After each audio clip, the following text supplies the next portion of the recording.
Some of my best friends don't believe in God, she said. When she saw the look on my face, she started over. You know what I mean. You're a better Christian than a lot of Christians I know. I was still staring, swallowing, unsure how to respond. I knew both statements were intended to be compliments, well-intended expressions of my classmates' affection for me. I'd been in seminary long enough to understand the more Orthodox or conservative Christian students didn't really know what to make of the Unitarian Universalist ones. And I also knew, however, that the best friend comment put me in a category often reserved for Jews or Mexicans or Muslims. When differences feel too big to bear, and people want to reassure themselves they don't feel threatened or uneasy just because of who you are, they say things like, "Some of my best friends are gay." And then you know the opposite is true. They want to be okay with it, but really, they're not quite yet. When conservative Christians, or really Orthodox believers of any other theistic tradition, discover their neighbor or their colleague or their blind date doesn't believe in God, they say all sorts of things. I think online, explicitly Christian dating services are designed to help us avoid these kinds of conversations. The kinds you might have had with your own family. Like, "I can't help but worry about you, though, Steve, since you're not saved. And Susan, how can I rest not knowing I'm going to see you again in heaven?" And then there's, "I just don't understand how you can believe that all of this, the Amazon and the antelope, the butterfly and the Big Bang, the camel and the Grand Canyon, that all of this just happened, just evolved." Or, yes, I understand we've separated the church from the state, but still, really, it's just unpatriotic not to believe in God. No matter what, this is a Christian country. If you try to get out of the conversation by saying, but you don't get it, I'm a Unitarian, you're likely to hear, "A Unitarian? Really? What's that?" And if you say, no, you really don't get it, "I'm a humanist," it's often worse. I know, Barbara, you're a human being. What does that have to do with anything? So, you might try a little explaining. I think real religion, or honest religion, looks at life as it is. And by facing reality without flinching, I have faith we can work together to make this world a more just and gentle place. So you think people have all the answers, do you? Well, I see what people have accomplished so far. So I put my trust in the only thing worth trusting. It says so right here in the dollar bill. I wish I had one. "In God we trust." They are difficult conversations, especially when they happen with close friends and family members. I've had members of this congregation tell me they would lose their jobs if they told their colleagues or their employers that they attend All Souls. And since many of our members certainly do believe and trust in God, I can only imagine what would happen if one of us came out at work,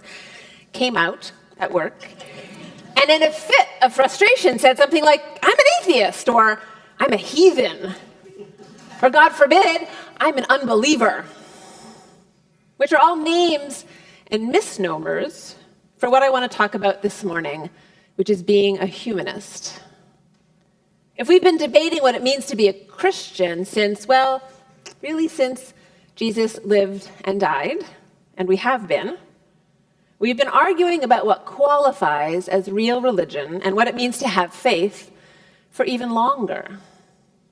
Some would say that atheists and agnostics are unbelievers, but Gary Epstein, in his book, makes a great case for the humanist faith, as he states the facts. Despite the fact that 1 out of 2 American adults admits to holding a prejudice against other Americans who say they don't believe in God, 1 out of 2, 1 in 5 young people in America today consider themselves to be non-religious. And although many of those same young people would tell you they are spiritual and that they have their own understanding of what gives life meaning and purpose. So, depending on who you include under the label humanist, either 1/2 to 1 billion people around the world are indeed humanists. That would include many, if not most, if not all, Unitarians and Universalists, liberal Christians of many denominations, Quakers, most Buddhists, many, if not most, atheists, agnostics, naturalists, skeptics, cynics, free thinkers, and the non-religious. Today, 15% of the population in the United States say they are non-religious, and it's the only religious category that has increased over the last generation in every single one of our 50 states. So, what's a humanist? And what's our history with humanism? Both atheism and humanism have roots that reach back as far back as religion itself. For example, the Greek philosopher Protagoras wrote, "Man is the measure of all things. Concerning the gods, I am not in a position to experience their existence or otherwise, for the difficulties are many which prevent this experience, and life is short." The Dutch philosopher Desiderius Erasmus, quite a name, who lived in the 1500s just before the radical changes of the Protestant Reformation, thus still in a time when the Catholic Church had a religious political monopoly on right belief, or orthodoxy, and wrong belief, or heresy, Erasmus risked his life, truly, when he expressed his doubt, and also when he expressed his confidence. He risked persecution by the church when he expressed his doubt about whether priests needed to be celibate or not, a debate to this day. And he risked persecution again when he expressed his confidence that human beings could indeed live moral lives without prayers or guidance from religious leaders, still in debate today. He seems to have known way back in the 16th century that he, at least, was good without God. Humanism certainly isn't new. We can be certain of some things. The first time someone way back when said, "I think there must be a God somewhere, Scott," his lover must have replied, "What?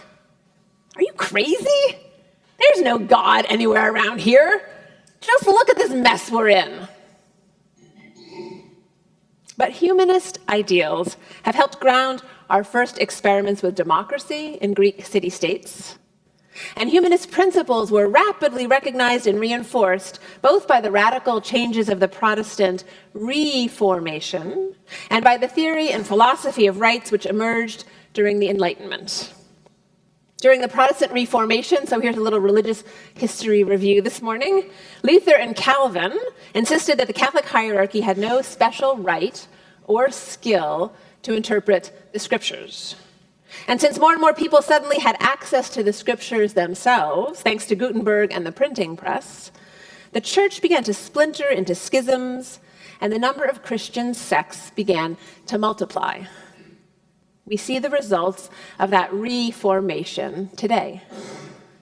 This is amazing. There are 34,000 distinct and separate Christian groups in the world today, and 1,200 different denominations in the United States alone.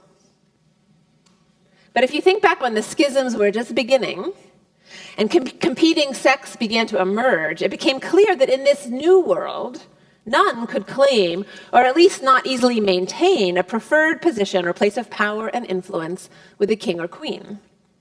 And thus, the idea of religious tolerance and the separation of church and state was born. Necessity truly is the mother of invention. And the stage was set for the thinkers of the day to continue to challenge the authority of religious leaders and to apply their studies of Greek philosophy, value, and ethics to political life and to our community life. Thus, the transition from theocratic to human values was made during the Enlightenment. People like Thomas Hobbes, John Locke, and Jean-Jacques Rousseau began to feel, imagine, and write about the individual's connection not only to God, but also to the rest of humanity. And they began to develop a non-religious ethic, which reinforced the social contract. They had different theories about what drew us together and motivated us to cooperate and collaborate, whether it was self-interest, that was Hobbes, or the impact of the environment on the development of the individual, that was Locke, or an emphasis on the good being comprised of liberty and equality, that was Rousseau. And they all had a piece of the truth, which is being reaffirmed again today in our studies of biological evolution. They all rejected the prevailing doctrine that kings and queens governed by divine right. And they all affirmed the need and tendency for human beings to cooperate together for the common good.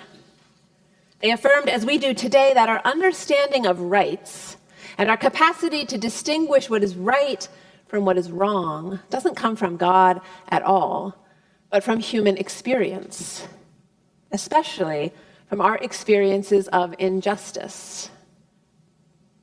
We stand on the shoulders of giants. We stand on the shoulders of men and women who knew, men and women who fought and died for the belief that the good, what is good itself, and our understanding of what is good exists independently from any interpretation, understanding, or explanation of God. Which is precisely why we need not think alike to love alike. And why, as Unitarian Universalists, we focus on deeds, not creeds. Because we know, don't we, that many belief systems can lead to right action in the world. We know, because we practice this every day in this community, Jews and Muslims can work together to feed the hungry. Muslims and Christians can work together on funding our public schools. Christians and atheists can work together to care for the planet and to protect our wilderness. Atheists and fundamentalists can work together on feeding the homeless. Fundamentalists and Catholics can work together to build better housing for the poor. Catholics and humanists can work together on immigrants' rights issues. We don't need to think or believe alike, to love alike, or to work together for a better world. There is a distinction to make, though, which I hope will be useful at this point. Although atheists, agnostics, and humanists have a lot in common, atheists and agnostics define themselves by what they lack, like apathy, a lack of feeling or pathos, atheist, without God. While humanists define themselves by what they do believe in, the capacity of human beings to make things better for people and the planet here and now. For a humanist, whether there is or isn't a God is, well, not really worth debating. As Sherwin Wine, the rabbi and humanist scholar, says, when God can mean anything we want it to, not believing in God is not a very important assertion at all. But knowing what you do believe, being able to articulate it, and to explain how what you believe guides your actions is very important. Here's one definition of humanism, then. You'll find many more if you read the book, and I do recommend it to you. Humanism means taking charge of the often lousy world around us and working to shape it into a better place. More formally, the American Humanist Association defines humanism as a progressive life stance that, without supernaturalism, affirms our ability and responsibility to lead ethical lives of personal fulfillment, aspiring to the greater good of humanity. And here's just one more from Kurt Vonnegut. It's short and to the point. Take care of the people, and God Almighty will take care of himself. So to help you answer the question, which you might be asking yourself at this point in the point, am I a humanist, or might this be a religion for me? I'm going to take you on a very short imaginary tour of a few hot humanist tourist spots in these United States of America. It's going to be quick, so hop on board, fasten your seatbelts. We board our bus in Pittsburgh, Pennsylvania, where in 1905, a new young minister by the name of John Dietrich tripled the attendance in his Protestant church on Sunday mornings and doubled his church's membership within a few years. Despite his huge success, he was soon pushed out of the denomination for preaching the truth as he knew it. No virgin birth. And Jesus was a human being. That sort of thing. So he became a Unitarian minister instead, and went on to serve a struggling congregation in Spokane, Washington, and that church grew from 60 to 1,500 members in 5 years. People were and are hungry for honest religion. From there, he went to Minneapolis, where he led the first Unitarian Society, which remains to this day a proudly humanist congregation, even as it adjusts to the changing times and makes room for the forces of the imagination and intuition, irrationality, creativity, chaos, and evil in its theology. Because the challenge is, as we all know, that reason, rationalism, and science can only explain so much. Next stop, New York City, where Felix Adler, at age 26, quickly built a powerful movement called ethical culture, preaching words like these: believe or disbelieve as you wish. We shall all at times respect every honest conviction, but be one with us where there is nothing to divide in action. Diversity in the creed, unanimity in the deed. He and his followers established the first visiting nurses program in New York's history and had as congregants and collaborators people like Jane Addams, one of our nation's first social workers, Booker T. Washington, the great educator, W.E.B. Du Bois, Harvard graduate and co-founder of the NAACP, William James, the father of American psychology, and Walt Whitman, the great American poet. So as I read those names, a question began forming in my mind, as it may be in yours: why weren't those esteemed leaders, great thinkers, and activists gathering in our Unitarian churches, where deeds, not creeds, was also being preached back in the day? It's an important question, and one we need to consider because it leads to another similar one. Do humanists of all kinds, atheists, agnostics, skeptics, and the non-religious in Tulsa in the year 2014 know they're welcome here? Here at All Souls, which is our last stop on our bus tour this morning. All Souls is made up of people, just for example, who affirm the theory of evolution, the work of another humanist and Unitarian, Charles Darwin, at the same time that we affirm and are comfortable using a language of reverence, which allows us to speak of ultimate things, of love and loss, of remorse and redemption, of humility, awe, and wonder. We, and I mean all of you, and there are probably more like you in this city, have the experience, the wisdom, and the skills to move past the humanist theist controversy our religious ancestors fought in the early 20th century. We're in a new century. Yet in many of our fellowships and congregations, the struggle and misunderstandings continue, tearing our churches apart, leaving them tired and troubled. Here we have three distinct services, so that each of us can fully express the breadth and the beauty of our chosen religious path and expression. At least that's our goal, to be free in belief and practice, and in a community with others who believe differently than we. Is humanism really a religion? You may still wonder. I say yes to you if your definition of religion is anything close to this one, written by Curtis Reese, an early 20th century humanist theologian and Unitarian minister. Religion is associated with the best man does or thinks or dreams. Here's another one. Religion, which gives our lives meaning and purpose, is too important to be based on unprovable beliefs such as belief in God. I base my religion on the fulfillment of human life and the development of human potential. That's a paraphrase of the Unitarian minister, the Reverend Christine Robinson. And are we, as Unitarians, humanists? My final question for you this morning. Well, if being a humanist means we have the right to belittle other people for their belief in God, then no, Unitarians are not humanists. If humanism is a belief in a cold, rational materialism that doesn't respect emotional intelligence or the wisdom of the body, then no, we cannot be humanists. If humanism demands a belief that religion is the cause of all wars and the root of all evil, then we must not be humanists.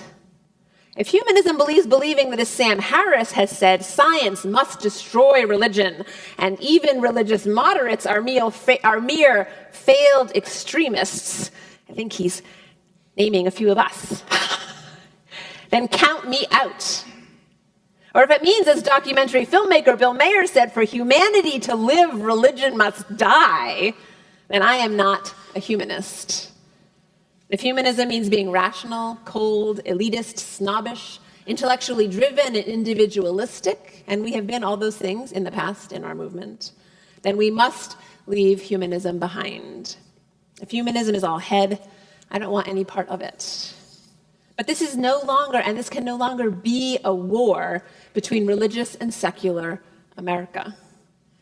We must move past the time when we would pit miracles against facts, facts against faith, faith against logic, logic against poetry, poetry against science, science against intuition, intuition against analysis, analysis against reverence, and reverence against reason.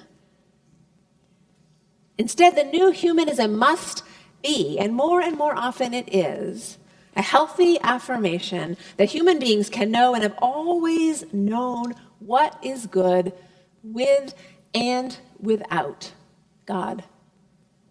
The 21st century, humanism is about learning how to live together in a complex and mysterious world with respect and dignity for all.